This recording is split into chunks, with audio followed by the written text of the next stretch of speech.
Alors merci de m'avoir invité, je suis très honoré parce qu'avant d'être un employé Michelin, je suis un client de Decathlon.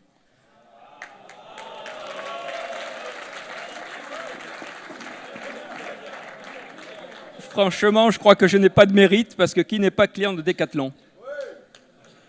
Donc, oui, que ce soit Quechua, Tribord, Between, on a tout ça à la maison.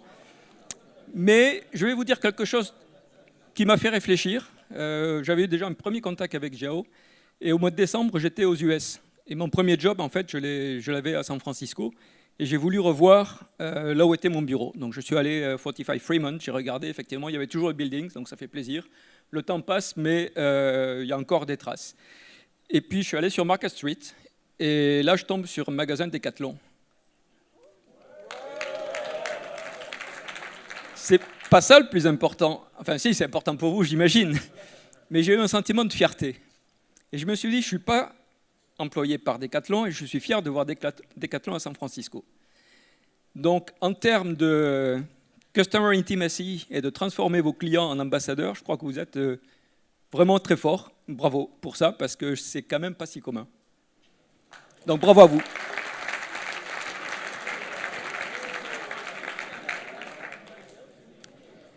Donc, je vais vous faire une petite présentation. Ensuite, vous pourrez aller au casino, je crois, mais pour l'instant, on va parler de Michelin. C'est moins fun, peut-être pas très rémunérateur, mais un petit échange d'expérience. La semaine dernière, j'ai vu une présentation de Renault. Et dans les benchmarks de Renault, il y avait Decathlon. Donc, je crois que nous sommes vraiment dans ce monde où nous échangeons beaucoup. Surtout lorsqu'on n'est pas concurrent, il n'y a aucun problème à échanger sur la façon de faire les choses, sur ce qui marche, sur ce qui ne marche pas. Et donc, je suis très ravi de vous apporter un petit éclairage et je suis preneur de tout commentaire qui peut nous aider, nous aussi, à avancer. Donc, Michelin, je ne vais pas trop vous parler, mais simplement vous dire que c'est une vieille dame, 1889. Vous, c'est 20 ans, nous, c'est un peu plus. Et puis, on fait du pneu. Donc ça, c'est pas très nouveau non plus. Donc ça va du petit pneu de vélo vendu par Decathlon, qui pèse quelques grammes. Et à droite, vous avez des pneus sur des dumpers qui pèsent jusqu'à quasiment 6 tonnes. Donc là, c'est un peu plus gros, c'est un peu plus cher. On a des pneus qui volent haut sur des avions. Et avant, d'ailleurs, ils équipaient la navette spatiale, donc c'était encore plus haut. Et puis, bien sûr, on équipe des voitures, et dans les voitures, il y a aussi des véhicules électriques. Et là, vous voyez que Michelin est un gros promoteur de la Formule E comme électrique. Alors pourquoi? Parce que c'est un vecteur d'innovation. Une motorisation électrique, c'est un jeu de contraintes différents sur les pneus. C'est une transformation complète du véhicule, et nous voulons être tout à fait à la pointe de cette évolution. Nous avons été historiquement des amoureux du pneu, des amoureux du produit. Et pourquoi? Parce qu'en fait, c'est le produit qui a fait notre succès, avec l'invention du radial. Mais dès le début du XXe siècle, donc ça fait un bout de temps, on n'était pas limité aux pneumatiques, puisque les frères Michelin, nos fondateurs, avaient déjà développé des services pour aider les gens à se déplacer. Parce qu'en 1900, on commence à faire des pneus, mais il n'y avait pas beaucoup de voitures, il y en avait 3 ou 4 000 en France. C'était difficile, elles tombaient en panne, donc ce qui était important, c'était de savoir déjà comment se diriger, donc mettre des panneaux le long des routes, faire des cartes routières, c'est de là que ça vient. C'était également savoir où réparer sa voiture, elle tombait en panne, et les réparations, ça durait un bout de temps, donc il valait mieux savoir où dormir, dans un endroit à peu près potable, où les draps étaient changés, et où est-ce qu'on pouvait manger à peu près correctement. Donc c'est de là que vient le guide Michelin. Donc maintenant, c'est un guide gastronomique, mais ça vient de là, aide à la mobilité du client. Et donc, en fait, ce que nous appelons aujourd'hui une meilleure façon d'avancer, qui est notre motto, en fait, c'est quelque chose qui existe, c'était peut-être pas exprimé ainsi, mais qui existe depuis l'origine de l'entreprise. Vous avez vu que sur les chiffres, une vingtaine de milliards, donc nous sommes numéro 2 au niveau mondial derrière Bridgestone, avec 14% de part de marché, 100 000 personnes, Sur ces 100 000 et quelques personnes, il y en a plus de la moitié qui sont dans l'industrie. On parlera de l'industrie tout à l'heure, donc c'est important. Et 68 usines, ça aussi c'est un élément important lorsqu'on parle de digital. Mais on y reviendra. Juste un mot sur la stratégie, et vous verrez qu'on parle du digital lorsqu'on parle de stratégie, c'est pour ça que je vous en parle. Donc nos objectifs 2015-2020, ils sont affichés, donc je peux en parler librement. Donc bien sûr, c'est continuer à croître dans le pneumatique, une croissance assez significative, dans un marché qui est un marché en croissance. Alors ce n'est pas forcément très visible lorsqu'on est en Europe, parce que l'Europe est un marché à peu près stable. En Amérique du Nord, à peu près identique. Il y a des hauts et des bas, mais grosso modo, on est sur des croissances faibles. Par contre, l'Asie croît très vite. Donc, arriver à croître, c'est conserver sa place dans un marché qui grandit. La bonne nouvelle dans les marchés matures, c'est qu'on fait de plus en plus de SUV avec des grosses roues. Sur les grosses roues, il y a des gros pneus qui se vendent plus cher et qui sont plus compliqués à faire. Donc, tout ça, ça permet quand même de faire évoluer le marché et l'offre, même sur les marchés stables.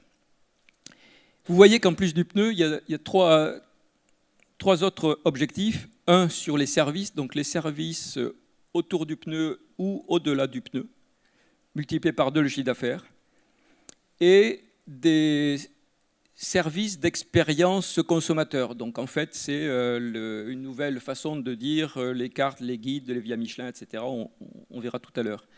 Donc là, c'est multiplié par 3. Donc vous voyez qu'il y a un focus très important sur les choses en dehors du pneu, même si sur le pneu, bien sûr, il y a des objectifs significatifs. Et le dernier, c'est moins important pour cette soirée, c'est sur les matériaux high-tech où on a parfois des avances très significatives et qu'on veut exploiter. Les priorités. Donc les priorités stratégiques dans cet horizon, elles sont au nombre de 4. Donc il y a bien sûr toujours l'innovation qui ne fait pas partie de ces priorités nouvellement affirmées, parce que l'innovation, c'est depuis toujours. Donc ce n'est pas parce qu'il y a d'autres priorités que l'innovation, on la laisse tomber, au contraire. C'est comme vous, l'innovation, c'est au cœur de notre ADN. Par contre, la focalisation sur le consommateur, vous êtes certainement meilleur que nous. Et on s'est dit que c'était important non seulement d'en parler, parce qu'on parle toujours du client chez Michelin, on a toujours parlé, mais lorsqu'on analyse bien, on se rend compte que parfois on n'est pas si bon. Et par exemple, dans notre relation avec les distributeurs, on fait des bons pneus, mais on a peut-être des systèmes qui sont parfois un peu lourds, les interfaces sont multiples, parce qu'entre les pneus de vélo, les pneus de voiture, les pneus agraires, etc., il y a des login passwords différents éventuellement. Donc on s'est dit, là, il y a vraiment quelque chose à faire. Deuxième priorité, empowerment, la responsabilisation du personnel, de l'ensemble du personnel. Donc ça, c'est vraiment quelque chose qui est très fort, qui s'appuie aussi sur l'ADN, dans la mesure où on a toujours mis les personnes au cœur de notre culture. Michelin est, je crois, assez connu pour cette dimension très humaine. Mais maintenant, ça se traduit par donnant de l'autonomie aux personnes à tous les niveaux. Donc ça, on est vraiment dans un changement de façon de manager qui est important. Simplification, c'est un peu un corollaire. Si on devient une grosse entreprise, forcément les procédures s'alourdissent, forcément on est sur des organisations matricielles et ça finit par être compliqué. Donc on ne sait pas faire à très très grande échelle des choses très très simples, mais par contre il faut s'évertuer à simplifier au maximum. Donc ça, c'est un autre chantier. Et enfin, last but not least, la digitalisation. Donc vous voyez que dans les priorités stratégiques de Michelin, la digitalisation apparaît. Donc ça veut dire que c'est quelque chose qui est rattaché à la stratégie et décidé au plus haut sommet avec la bénédiction du PDG de Michelin. Donc la digitalisation a commencé il y a déjà assez longtemps, mais en 2015, on a décidé d'accélérer parce que, je ne sais pas si ça s'est produit chez vous aussi, mais comme beaucoup d'entreprises, il y a eu une Learning Expedition dans la Silicon Valley et le COMEX est revenu en se disant « Oh là là, ça va très vite et on n'est pas dans le rythme ». Donc il faut qu'on fasse quelque chose, on ne sait pas trop quoi, donc on va nommer une direction digitale pour nous aider à définir des priorités et à aller plus vite. Donc cette direction digitale, elle est focalisée sur 2 choses, une transformation générale de l'entreprise en matière de digital, mais également sur le client, puisque d'une part, ce que je vous ai dit, c'est qu'on se sentait quand même perfectible dans dans notre relation au client. Et d'autre part, le digital peut aider beaucoup à avoir un meilleur service du client.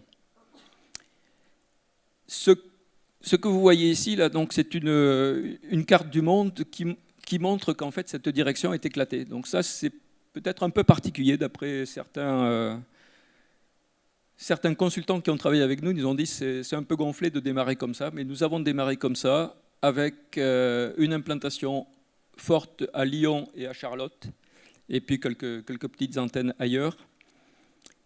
Alors pourquoi Lyon? Pourquoi pas Clermont? Parce qu'il faut vous dire, le centre du monde, ce n'est pas Lille, ce n'est pas New York, c'est Clermont-Ferrand, pour nous. Et si on veut accélérer, il faut, dans une direction digitale, avoir la capacité à peut-être ne pas suivre tout à fait toutes les règles qui sont dans la complexité du grand groupe.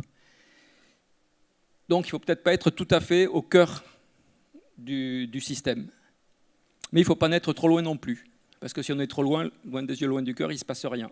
La direction digitale va tourner dans son coin et elle ne va pas établir de relations réellement étroites avec les business lines. Donc Lyon, c'était la bonne solution. C'est à moins de 2 heures de route de Clermont-Ferrand. Donc on peut y aller, mais on n'est pas à Clermont-Ferrand au centre.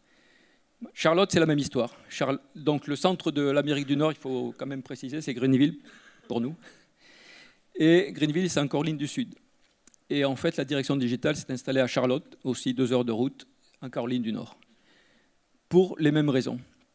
Alors dans cette direction digitale, qu'est-ce qu'on trouve? On trouve, et ça je pense c'est important, on trouve la capacité à faire. En fait, nous avons des digital factories.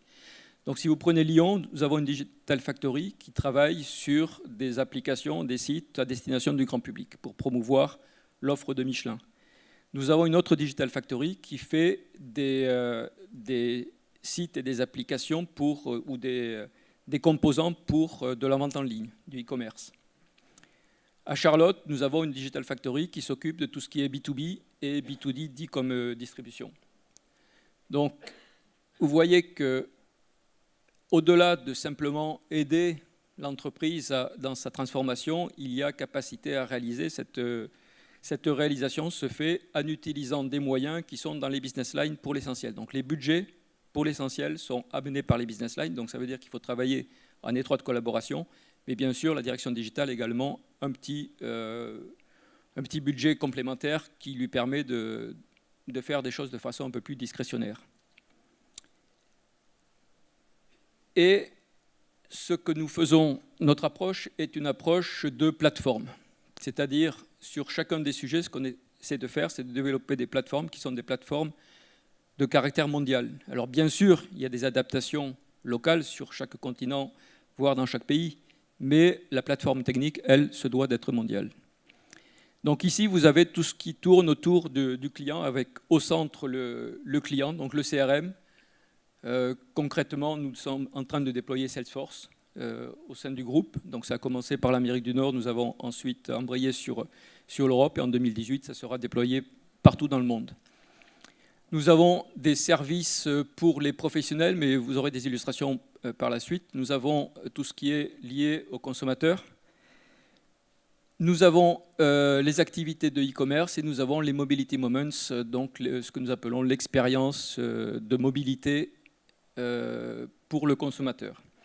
Alors tout ça, c'est un peu conceptuel, donc je vais montrer des exemples, mais vous voyez, c'est très important pour nous, et je pense que nous ne sommes pas les seuls, de déployer à l'échelle d'une grande entreprise des plateformes pour avoir un système global ensuite qui soit capable de parler et d'éviter d'avoir une dispersion ensuite des problèmes de maintenance ou de ne jamais être tout à fait au top. Bien sûr, certains de ces systèmes sont liés à des systèmes internes de l'entreprise. Alors, peut-être un point intéressant, comment sépare-t-on la direction digitale lorsqu'elle a des moyens de réalisation et la direction informatique? Donc chez nous, c'est très simple, on a dit tout ce qui est tourné vers le client et qui est quelque part assez autonome en termes de réalisation, c'est la direction digitale. Tout ce qui est système interne, c'est la direction informatique. Alors bien sûr, ça se parle, hein. Il y a Lorsque vous faites un site internet grand public, bon, vous pouvez le faire en autonomie complète. Lorsque vous commencez à faire de la relation client, il faut bien que la prise de commande suive le travail qui a été fait par le voyageur. Donc, de façon plus illustrée, donc les services à mobilité, donc j'ai fait deux slides, un slide pour le pneu, pour bien montrer que, bien sûr, on continue à s'occuper de pneus, mais dans le digital, on va aussi sur des activités qui sont non pneus. Donc, dans les services professionnels liés aux pneus, donc il y a tout ce qui est entretien du pneu. Donc, nous avons des offres, que ce soit sur téléphone, que ce soit sur tablette, pour que des petites flottes aient des moyens plus simples d'assurer l'entretien du pneu, de mieux s'occuper du pneu, de réduire, d'optimiser ce poste, qui est un poste quand même assez coûteux. Le premier poste, bien sûr, c'est le carburant, mais les pneus, c'est quand même pas négligeable dans une flotte de poids lourds. Et puis, pour des flottes plus importantes, en fait, Michelin offre le service de suivi des pneumatiques, s'occupera complètement de l'entretien. Donc là, pour nos propres services, nous avons besoin également d'outils digitaux. Génie civil, là on avait vu les gros pneus au départ. Donc en génie civil, nous avons aujourd'hui des pneus qui ont des capteurs et de l'électronique embarquée, ce qui permet d'avoir en temps réel la température et la pression du pneu. Donc ça permet bien sûr de mieux suivre les pneumatiques. Donc pour nos techniciens, c'est important.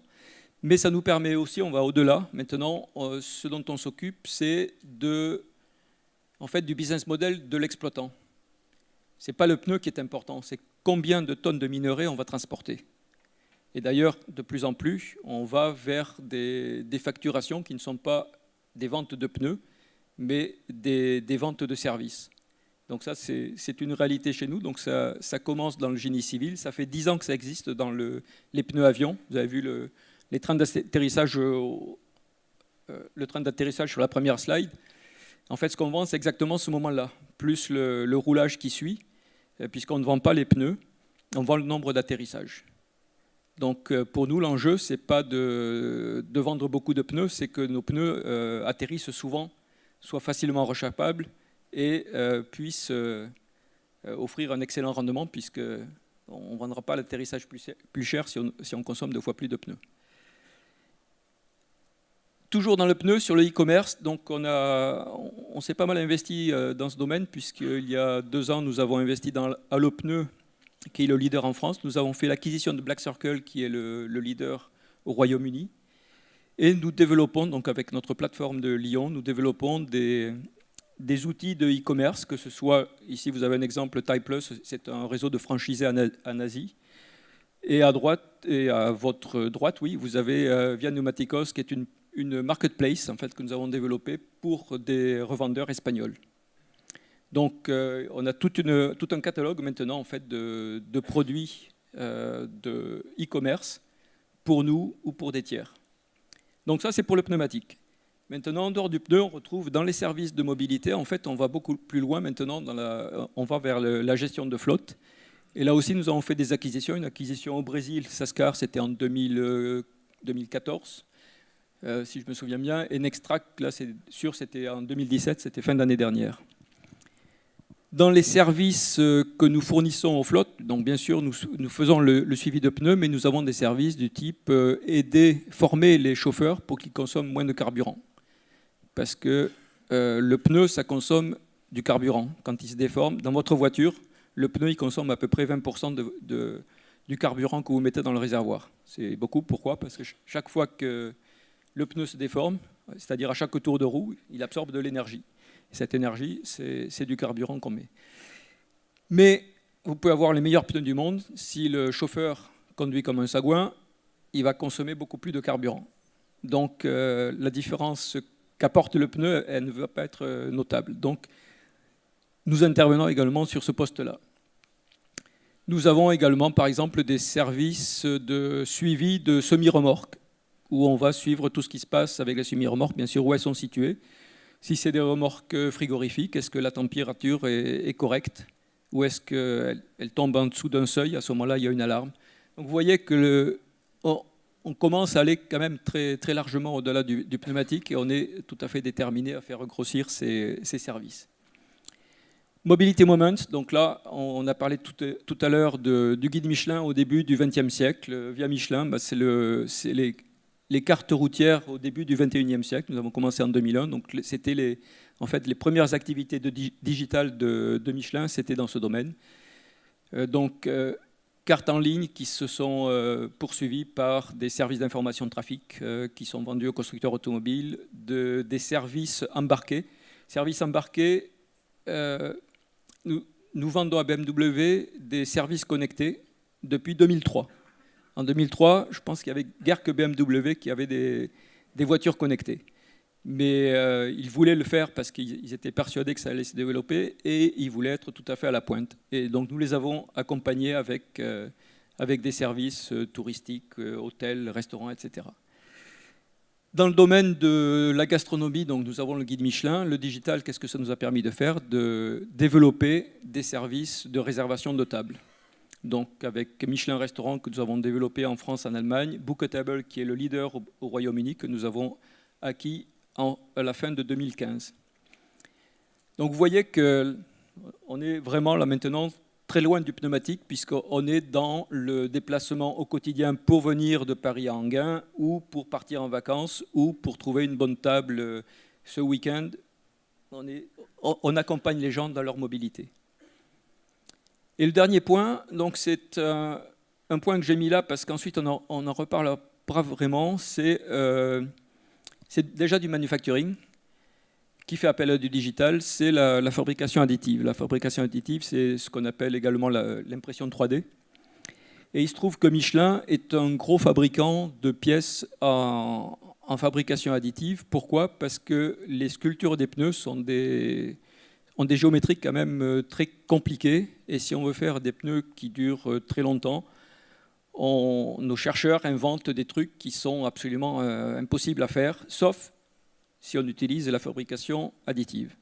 Et donc, depuis maintenant un assez grand nombre d'années, on fabrique en très très grande quantité des éléments métalliques qui vont dans les moules de cuisson, qui vont permettre de faire des sculptures de pneus très particulières. Et nous nous sommes dit, ce savoir-faire, finalement, de fabrication additive métal, pas plastique, métal. Alors on le fait aussi en chocolat, hein, mais là pour nous c'est le métal, ce qui est quand même pas le plus facile. Il y a des marchés qui sont en train de se développer et pourquoi ne pas y aller? Donc c'est pas notre vocation première et donc c'est pour ça que nous avons fait une joint venture avec Fives et nous avons créé une société qui s'appelle AddUp et qui commercialise des machines d'impression 3D, qui commercialisent des services du conseil pour la conception et la fabrication 3D, et qui va même jusqu'à proposer des ateliers totalement intégrés de fabrication 3D. Donc, d'utilisateurs, nous sommes devenus fournisseurs dans cette technologie. Manufacturing. Alors, avant de vous parler du digital dans le manufacturing, je vais vous parler de l'usine excellente. Alors, qu'est-ce que c'est l'usine excellente? C'est une cible qui a été définie par la direction industrielle il y a 2 ans à peu près, en se disant, compte tenu des progrès que nous avons faits, qu'est-ce que c'est la prochaine étape et qu'est-ce que c'est l'étoile polaire? Jusqu'où devons-nous aller et comment peut-on définir cette cible? Donc, la cible, c'est l'usine excellente et elle est caractérisée par un certain nombre d'indicateurs. Je vous les ai mis là en toutes lettres parce que je pense que c'est intéressant de voir que, bien sûr, on va trouver des éléments de coût, d'industrialisation, de bons du premier coup, c'est du classique, mais on voit également l'engagement de l'employé. Alors, c'est quoi l'engagement de l'employé? En fait, chez Michelin, chaque année, on a un questionnaire au mois de septembre qui est envoyé à l'intégralité du personnel, donc aux 110 000 personnes, pour mesurer l'engagement, donc au travers de toutes les réponses. C'est analysé par un cabinet extérieur, c'est totalement anonyme, bien sûr. Et donc on mesure de façon très concrète cet engagement. Dimension conditions de travail, environnementales, capitaux employés, parce que bien sûr, le prix de revient, c'est une chose, mais il ne faut pas non plus investir trop par rapport à la richesse qu'on veut créer par la suite. Donc, voilà l'usine excellente. Et ont été analysés les leviers qui permettaient d'atteindre cette usine excellente. Pour aller d'aujourd'hui à demain ici, qu'est-ce que ça suppose de faire? Donc, on a identifié 9 leviers. Sur ces 9 leviers, il y en a un qui s'appelle la digitalisation. Et la digitalisation est un des plus importants. Donc je vous dis ça, c'est un peu comme pour tout à l'heure la stratégie. La digitalisation provient de la stratégie. Dans le domaine industriel, c'est également la même chose. La digitalisation provient d'une réflexion stratégique sur l'évolution de l'outil industriel de Michelin. Savez-vous comment on fait un pneu? Bon, donc je ne vais pas trop vous l'expliquer, mais ce que vous pouvez retenir, c'est que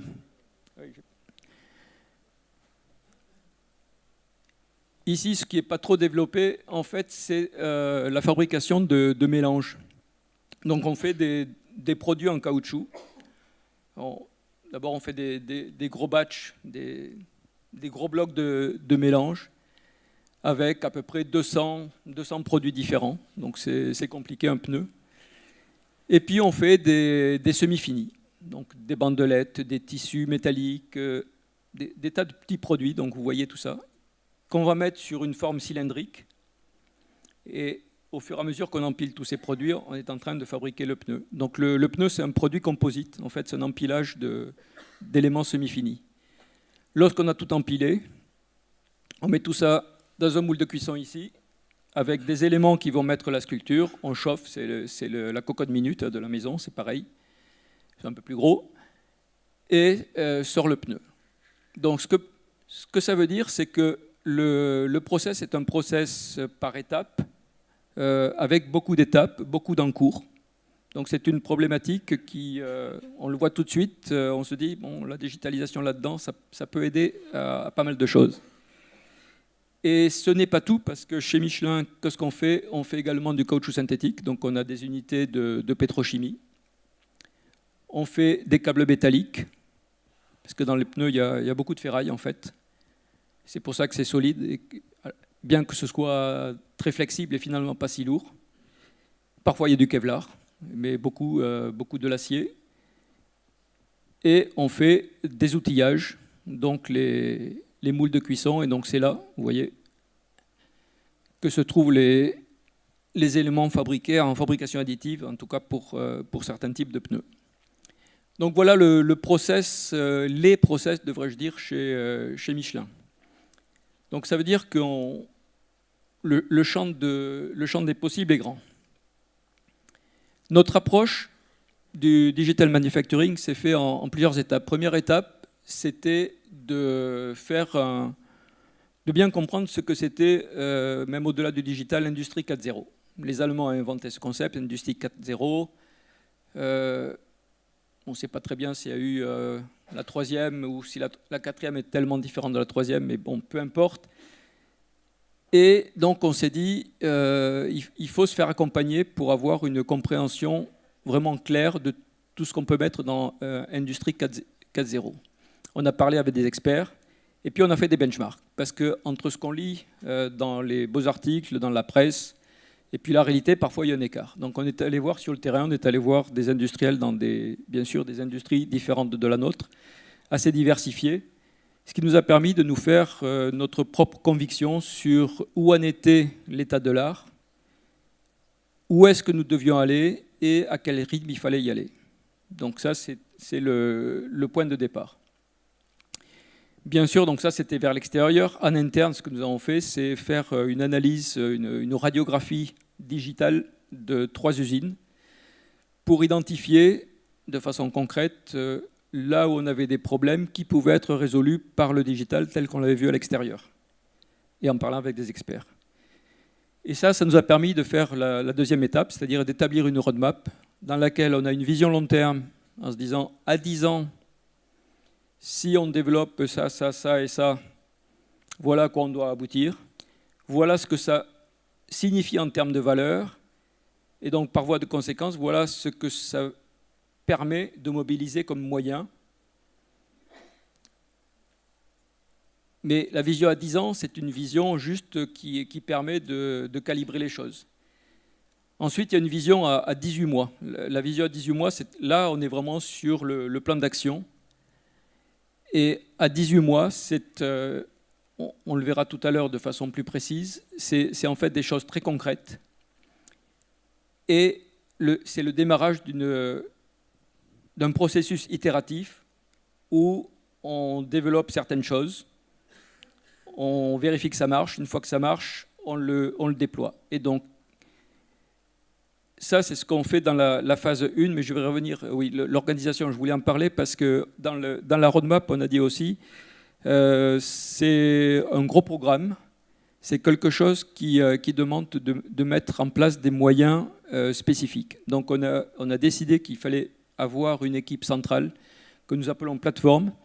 Et cette équipe centrale, en fait, ce sont des personnes qui viennent de services différents. Donc il n'y a pas un chef de la plateforme, il y a un coach, mais les personnes restent dans leur service d'appartenance.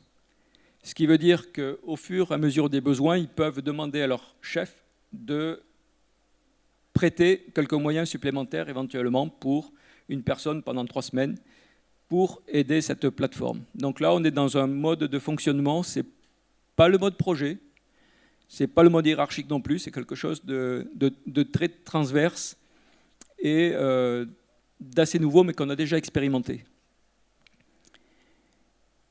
Ça, c'est pour le central. Donc là, c'est une vingtaine de personnes, à la fois des techniciens qui vont définir certains choix technologiques et des personnes qui vont accompagner les expérimentations et les déploiements qui seront faits en usine.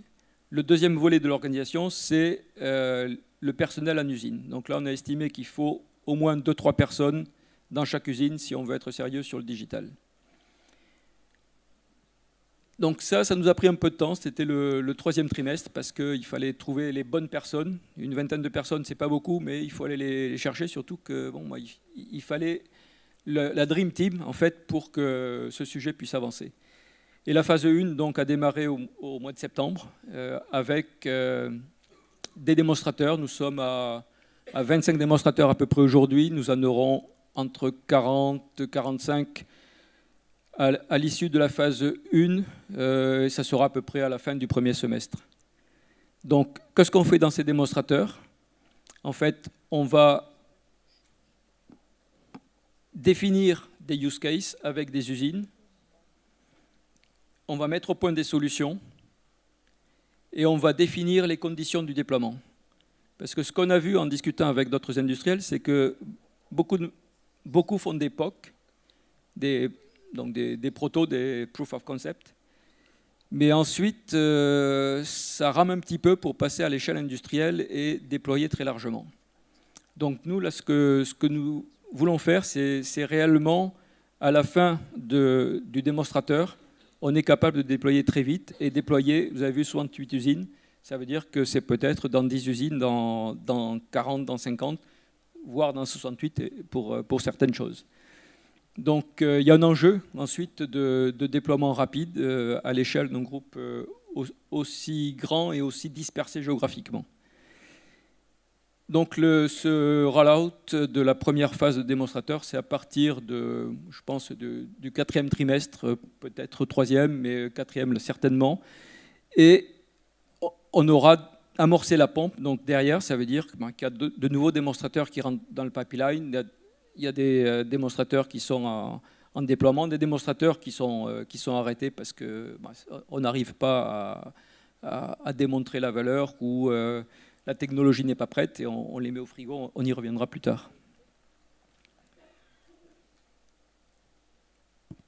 Les principes de la digitalisation du manufacturing, donc en fait lorsque nous avons fait notre analyse, ça c'est le résultat de notre analyse de fin 2016, début 2017, c'était premier point, c'est que nous sommes sur des sites existants. En fait, Michelin, 68 usines, il y en a une 69e qui est en construction. Donc notre enjeu, ce n'est pas de faire l'usine du futur toute neuve avec des trucs qu'on n'a jamais vus. Non, c'est mieux exploiter un capital qu'on a déjà investi et le faire évoluer, l'amener très largement dans le 21e siècle. Donc on est sur des horizons de temps. C'est de l'industrie lourde, c'est pour ça que je vous ai montré le process. Tout ça, c'est du lourd, hein. Une usine de pneus, c'est dans les 500 millions d'euros facilement, voire plus. Donc ce n'est pas des choses qu'on change tous les jours. Par contre, il faut que tous les jours, ça progresse, parce que les enjeux sont toujours plus importants. Deuxième point, notre people, j'y reviendrai. Donc, deuxième point, donc, création de valeur. Ce que nous avons décidé de faire, c'est en fonction de la création de valeur, c'est pas en fonction de la technologie. Et ça, c'est justement un piège dans lequel sont tombées certaines entreprises, de dire, bon, il y a des tas de techno digitales, super, c'est cool, on va les tester. Et c'est là qu'on teste des trucs, bon, c'est bien, mais derrière, il ne se passe rien. Donc nous, c'est à partir des problèmes qu'on a pu identifier justement en faisant les analyses de nos propres usines, en disant là et là et là, on a des problèmes, et sur ces deux-là, le digital, oui, doit pouvoir apporter une amélioration. C'est ça qui nous conduit. Ce n'est pas la techno qui nous conduit, c'est les problèmes industriels. Troisième point, c'est une démarche qui est centrée sur les hommes. Je vous ai dit 112 000 personnes dans le groupe, 65 000 dans l'industrie. Donc on n'est pas du tout dans une industrie méga robotisée. Vous savez l'histoire de l'atelier avec un homme et un chien. L'homme est là pour donner à manger au chien et le chien est là pour surveiller l'homme.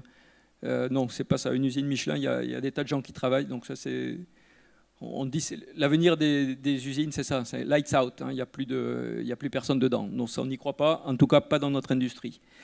Et donc, ça veut dire que la digitalisation, c'est une digitalisation au service des hommes, parce que la digitalisation, ça fournit des données. Les données, c'est bête. Donc l'étape d'après, c'est d'en tirer une information. Mais une information, si elle reste là, aussi importante soit-elle, il ne se passe rien jusqu'à ce que quelqu'un l'utilise.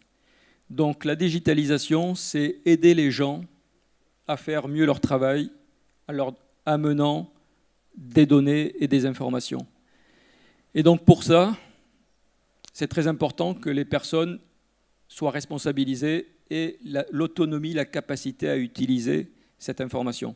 Le digital ne peut marcher que si les personnes, que s'il est pensé pour les hommes et les femmes, pour les individus, mais aussi si les individus sont habilités et osent utiliser. D'où, tout à l'heure, on a parlé de responsabilisation. La responsabilisation, c'est réellement quelque chose qui est très important chez nous, de façon générale, mais dont on a pu constater que c'était un prérequis si on voulait faire de la digitalisation dans le domaine industriel.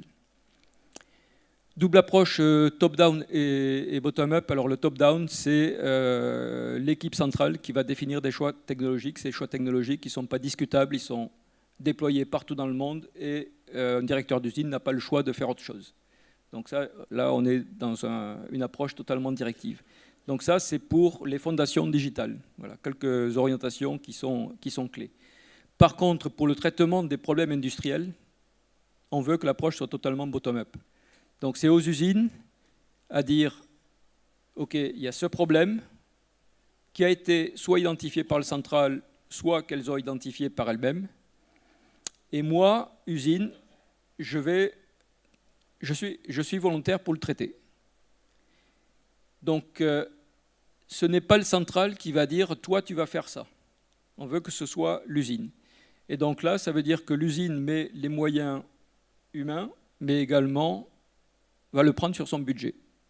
Sauf la partie technologie prescrite par le central. Bien sûr, les couches basses, l'infrastructure, ça c'est un financement de groupe. Mais après, le développement de solutions sur des use cases particuliers, c'est l'usine qui décide de le faire et c'est l'usine qui le paye. Elle est totalement responsable. Et ce qu'on avait vu d'ailleurs, lorsqu'on a fait notre tour des trois usines, c'est qu'il il y a des systèmes informatiques qui sont très bien, mais que les gens n'aiment pas. Et ils n'aiment pas. Pourquoi? Parfois simplement pour des questions d'IHM. L'interface est loupée. L'interface n'a pas été faite pour les utilisateurs. Donc on se dit, si c'est fait dans l'usine, l'utilisateur va participer. J'ai vu ça dans vos posters. La co-création, c'est important. Et ça marche. Et ça marche. Et dernier point, donc ça c'est pas nous qui avons inventé la formule, on a trouvé ça dans notre tour aux US, c'est le Think Big, Start Small et Roll Out Fast. Donc avoir une vision long terme, c'est pour ça qu'on a fait cette vision à 10 ans, donc qui n'est pas précise mais qui permet de dimensionner le sujet et d'avoir une ligne directrice. Par contre, Start Small, c'est 18 mois. On a un plan d'action sur 18 mois. Au bout de 18 mois, on doit commencer à gagner de l'argent avec ce qu'on a lancé. Et ça permet de financer la suite. Donc on n'est pas dans un grand programme tel qu'on a pu les connaître, et grand programme informatique d'il y a 10 ans à peu près, qui ont coûté cher à beaucoup d'entreprises. Mais bon, on y est tous passés parce qu'on en avait besoin. Mais maintenant, le digital permet d'aller de façon beaucoup plus progressive, de façon beaucoup plus itérative. Donc ça veut dire aussi que le risque financier est moindre, puisque les moyens mobilisés pour amorcer la pompe, bien sûr, sont un pari, mais un pari très, très, très, très raisonnable. Et derrière, il faut déployer rapidement. Pourquoi? Parce qu'on est persuadé aussi que la création de valeur, elle va se faire sur une foultitude de petits cas. Et ce qui est important, c'est de bénéficier de l'effet d'échelle. Donc, gagner 1 million dans une usine, c'est bien, mais si on peut multiplier par 50, c'est beaucoup mieux. Et si ça reste au niveau d'une usine, donc le rollout fast, ça c'est vraiment quelque chose qui est très très important. Le résumé de tout ça, en fait, c'est que la digitalisation doit s'appuyer sur 2 piliers qui sont le lean manufacturing. Donc le lean, c'est quoi? C'est pas de gâchis, hein, pas de perte physique. Et donc le digital, c'est pas de gâchis d'information. Et si on n'a pas mis la partie physique au carré avant de digitaliser, si c'est le bazar avant la digitalisation, ça sera un bazar digitalisé après la digitalisation. Donc on exige de nos usines qu'elles soient à un niveau très avancé de lean manufacturing avant de passer au digital. Idem pour le empowerment. On a vu l'empowerment est un prérequis si on veut que les gens utilisent l'information que leur apporte le digital. Il faut qu'ils se sentent investis de cette mission, qu'ils soient formés pour occuper un rôle dans l'organisation qui est différent de celui qu'ils ont occupé jusqu'à il y a quelques années. Et donc là aussi, il faut un certain niveau de déploiement de la responsabilisation, donc qui a commencé chez nous en 2013. Donc ça commence à faire quelques années. On a 6 usines qui sont complètement, qui ont été complètement transformées, et les autres, c'est en cours. Donc là aussi, il faut avoir atteint un certain niveau pour passer à la digitalisation. Sinon, on est convaincu que l'investissement ne sera pas suivi de création de valeur.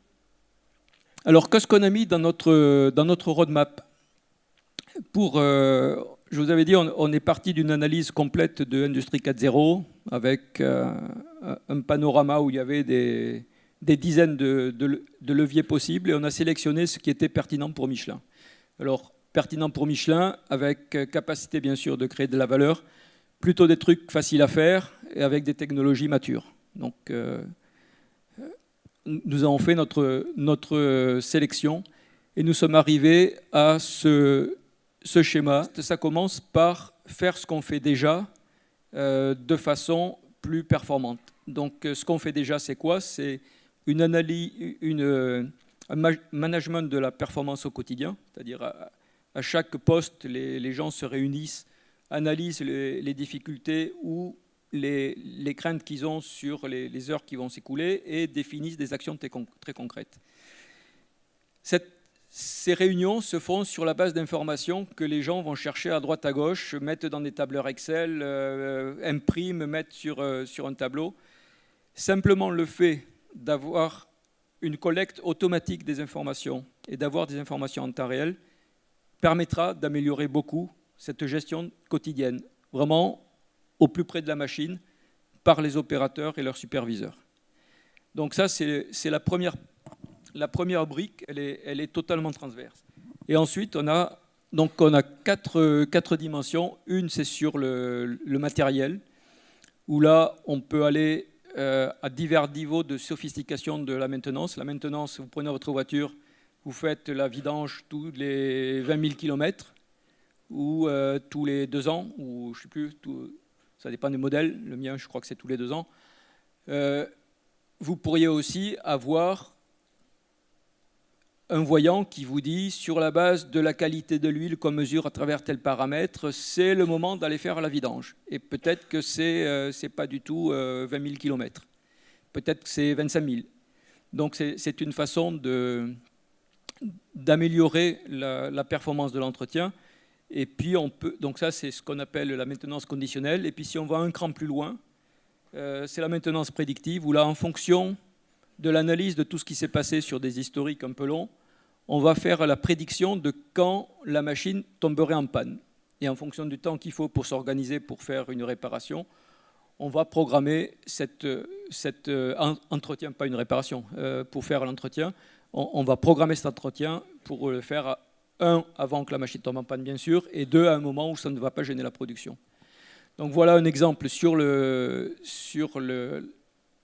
l'utilisation des actifs de l'industrie, où le digital va permettre d'aller de plus en plus loin. Alors, sur la partie basse, maintenance conditionnelle, c'est évident, on sait que ça marche. Sur la partie maintenance prédictive, on en parle beaucoup.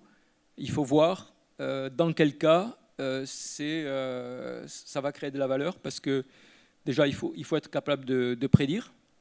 Et si on est capable de prédire, il faut voir combien ça coûte et combien ça rapporte. Parce que là, on fait appel à des modèles puissants, on fait appel à des data scientists. On en parle beaucoup, les data scientists. Bon, c'est des gens qui coûtent un certain prix. Puis surtout, il n'y en a pas beaucoup. Donc, il faut s'appuyer sur des entreprises extérieures. Donc là, on sera plus en mode exploration. Mais voilà, sur les 10 ans à venir, on sait que là, il y a des tas de choses à faire. Sur la qualité, c'est la même chose, et je dirais que c'est encore plus important peut-être, parce que quand on fabrique sur un procédé tel que vous l'avez vu, qui avait beaucoup d'étapes, il peut y avoir un petit truc à la première étape. Si on ne le détecte pas, si on ne sait pas que ce petit truc à la première étape, ça va créer un pneu à déclasser à la fin, on aura rajouté de la valeur sur le pneu pour rien. Donc, faire une analyse très fine de tous les paramètres avec la puissance du digital permet, par une meilleure connaissance et une meilleure anticipation de ce qu'il va y avoir à la fin, d'ajuster le procédé au fur et à mesure. Donc là, il y a certainement encore, pour notre industrie, encore plus de valeur à obtenir sur la dimension de la qualité que sur la dimension de la maintenance. Dans le domaine du pétrole, la maintenance prédictive est clé. Sur une plateforme pétrolière. Un incident sur une turbine, par exemple, ça peut être dramatique. Donc, il y a des industries où la partie maintenance est réellement le gros gisement de valeur. Chez nous, je pense que ce sera beaucoup la qualité. On fait de la qualité, elle nous coûte très cher parce qu'on veut que tout soit impeccable. Bon, si on pouvait le faire aussi impeccable, mais un peu moins cher, ça serait encore mieux. Supply, donc là on est sur la supply chain, mais à l'intérieur de l'usine ou entre deux usines qui sont clients-fournisseurs. On n'est pas sur le end-to-end entre le fournisseur et le client. Là on est vraiment au niveau de l'industrie. Et c'est quoi? Là c'est le challenge, c'est de répondre à des demandes de clients qui sont de plus en plus fluctuantes. Donc plus on est au fait de tout ce qu'on a disponible dans l'usine en termes de produits semi-finis, en termes d'outillage, plus on est capable de reprogrammer rapidement la production pour coller au mieux à la demande et éviter de fabriquer des produits que personne n'a demandé alors qu'il y a 2 ou 3 dimensions qui sont en rupture de stock. Donc là, meilleure qualité de service, meilleure gestion des stocks. Et labor, donc on a vu un exemple avec les montres connectées, ça peut être aussi amener une expertise dans l'atelier à partir d'un expert qui est à distance. On peut avoir quelqu'un à Clermont-Ferrand, puisqu'on a dit c'est le centre du monde, donc les experts ils sont à Clermont-Ferrand, il y en a aussi ailleurs, je plaisante, qui va aider un technicien au Brésil à faire une maintenance plutôt que, ou débugger un problème, plutôt que prendre l'avion et passer 3 ou 4 jours pour une intervention qui était peut-être d'1 heure, mais qui demandait une expertise très pointue. Donc voilà des exemples, et tout ça, bien sûr, ça doit s'appuyer sur une plateforme digitale. Donc là, on retrouve ce concept de plateforme dans laquelle on va gérer la donnée, parce que la donnée, il y en a beaucoup aujourd'hui, mais bon, elles ne sont pas toutes forcément très, très cohérentes. Deuxième point, c'est la cybersécurité. Plus on rassemble les données, plus on s'ouvre sur des clouds, plus on a de machines connectées, plus les possibilités d'intrusion sont grandes. Et enfin, la confidentialité. Tout n'est pas confidentiel chez Michelin, mais il y a quand même des choses qui le sont. Dans la mesure où on met tout au même endroit, il faut que les droits d'accès soient extrêmement bien gérés. Donc là, c'est là qu'intervient beaucoup la partie technique de l'équipe centrale. Et enfin, sur le plan technique, donc là, vous avez de façon un peu simplifiée, je ne suis pas informaticien, c'est pour ça que vous m'excuserez. Donc l'informatique, ça part du haut avec des systèmes entreprises jusqu'à des systèmes de niveau 2, et en dessous, vous avez les automatismes qui sont sur les machines et qui fabriquent le produit. Donc, toutes les applications informatiques sont très bien, mais sont très silotées. Donc, vous avez des systèmes d'information pour la production, vous avez des systèmes d'information pour l'entretien, vous avez des systèmes d'information pour la qualité. Ils ne parlent pas vraiment entre eux, ils n'ont pas été conçus pour ça. Et dans le digital, ce qu'on veut justement, c'est croiser les informations, c'est faire des analyses plus pointues. Donc, on a besoin de croiser. Donc, on pourrait dire, bon, on va revoir tout ça. Là, on est parti pour 10 ans avant qu'il en sorte quelque chose. Donc, on a dit non, on ne va rien toucher à tout ça. Ça va continuer à évoluer tel que ça doit évoluer. Il y a une roadmap pour tous les systèmes informatiques. On va bâtir à côté une plateforme digitale dans laquelle on va avoir un data lake. Donc là, on met toutes les données. Donc, on va les chercher dans tout ce qui existe déjà. S'il le faut, on rajoute de la connectivité avec les capteurs sans fil. On peut assez facilement rajouter des informations qui manqueraient, de façon à, en puisant dans ce data lake, où toute l'information aura été mise en cohérence, toute la donnée sera mise en cohérence ici, bonne gestion, on pourra développer des applications, et on peut développer des applications puisque ça a commencé, pour répondre à des use cases particuliers. Et c'est là, bien sûr, qu'on définit l'infrastructure et la sécurité, la confidentialité. Donc voilà l'approche. C'est une approche, là aussi, où on a dit, faisons simple, c'est plus facile de bâtir quelque chose à côté qui se déploie rapidement. En fait, on a déjà équipé 6 usines avec le Data Lake. On a commencé au mois de septembre, donc il y a 6 usines sur les 68. Et donc, ça nous permettra ici de développer des réponses à des use cases dans le courant de l'année 2018.